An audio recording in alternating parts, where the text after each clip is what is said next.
Looking back on your journey thus far, what advice would you give to your younger self?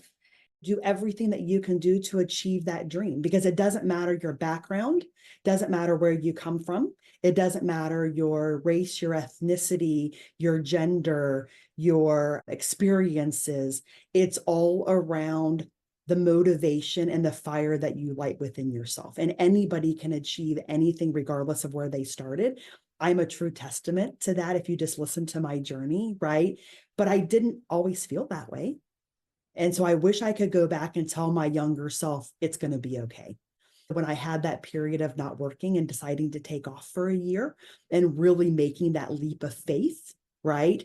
I wish I could even go back and tell myself, 2.5 years ago, right? It'll be okay. The universe has big things in store for everyone. And if you embrace it and you have faith in that journey in God and in yourself to be able to master what you want to accomplish and what you can, you have everything before you.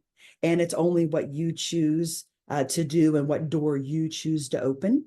And you never know what's going to be behind that door. And it's probably terrifying, but walk through it. It's okay. You'll be able to use everything that you've experienced and your education and what you've learned and the people that have inspired you and helped you to get to where you are. Use all of that to help you open that door and take the step through it. You won't regret it.